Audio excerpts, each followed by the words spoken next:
Welcome. You are taking a live look outside right now toward the metro from our camera that we have on top of the Galt House. It is raining. It is mixed with snow outside right now. If you haven't looked outside your window, take a look because it is a familiar sight to what we have been seeing for the past about 24 hours. Good morning. Thank you for joining us. I'm Gabriel Gonzalez. We just saw that live picture outside.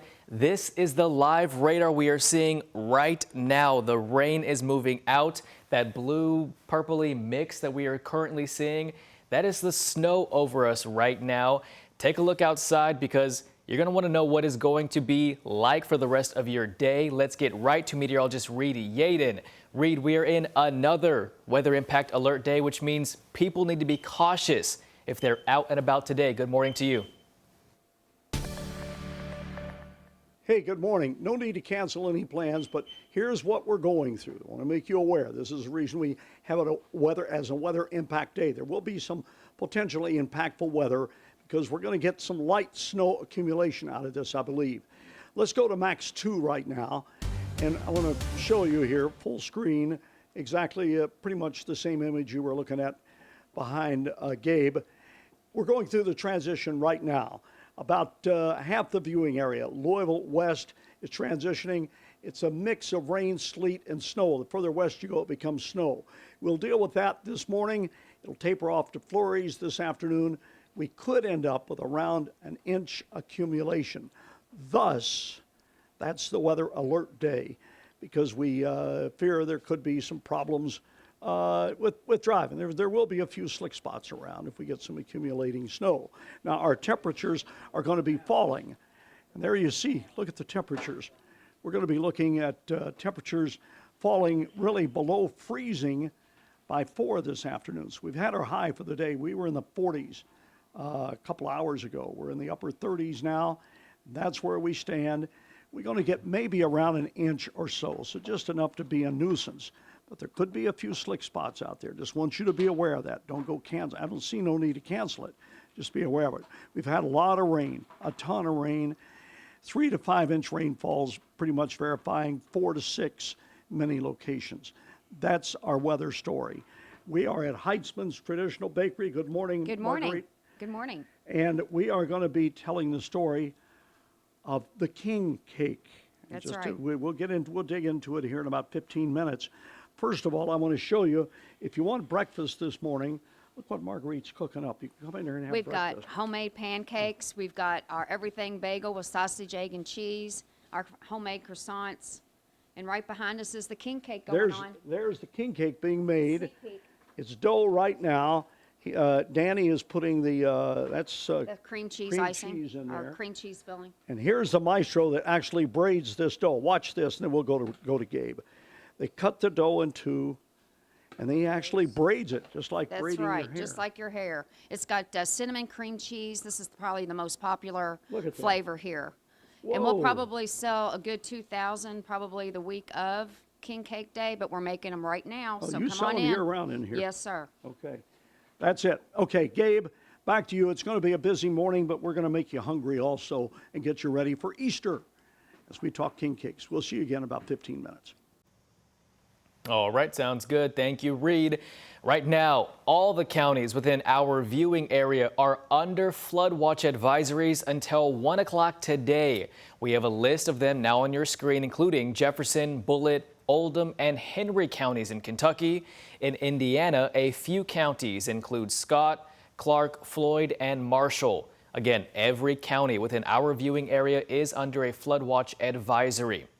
Now, the rain, it came down nearly all day yesterday and throughout much of the night, leaving many people across Kentucky to deal with the impacts of flash flooding and pooling water on roadways. Yesterday, multiple vehicles in the metro got stuck in pooling water, including an ambulance. Take a look.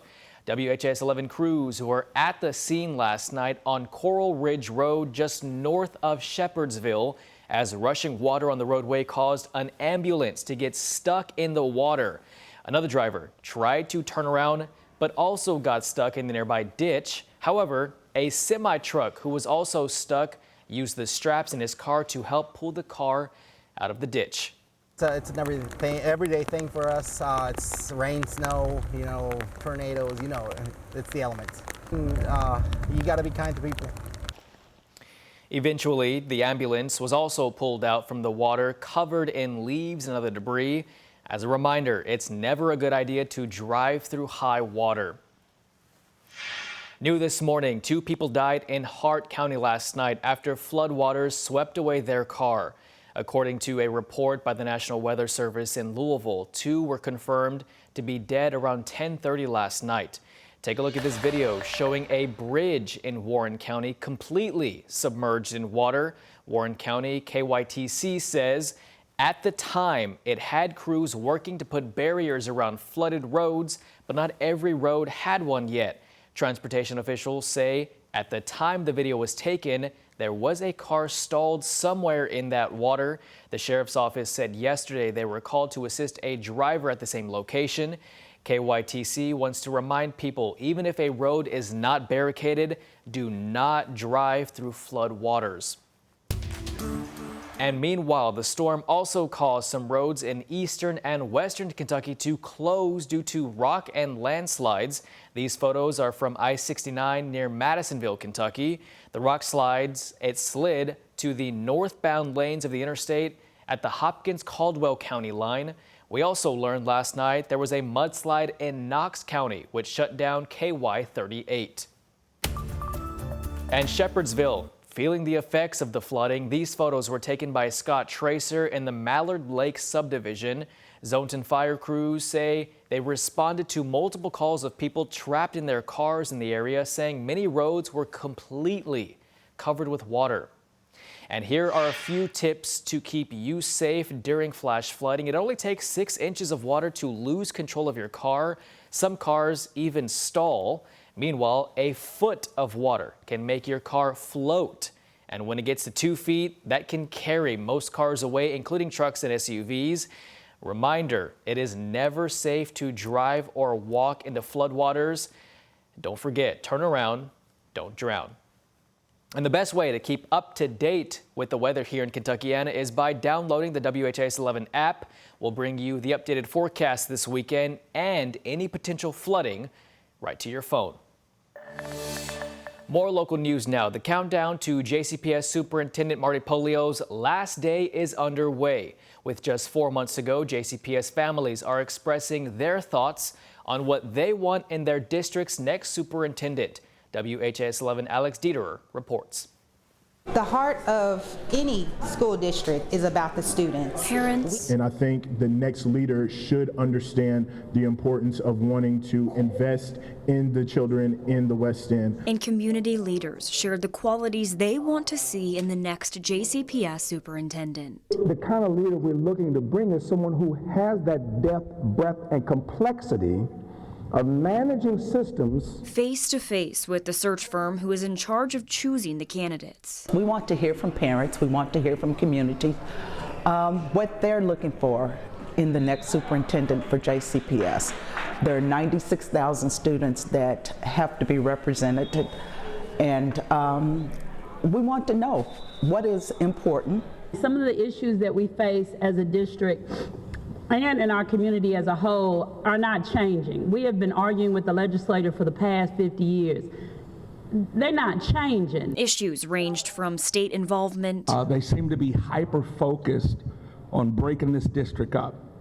And it's just kind of upsetting to me that you have people who live outside of Jefferson County proposing bills to break up Jefferson County school system. To the new leader understanding the nuances in the district they'll serve. I would like to see a leader that knows the uniqueness of this district, knows the uniqueness of these public schools, and can navigate the special challenges that are happening at JCPS. Parents pushed to have their voices heard in the decision of their kids' new superintendent. This is part of education. If you have a child in public schools, it's not, I'm gonna send my baby to school and then they're coming back home and that's it.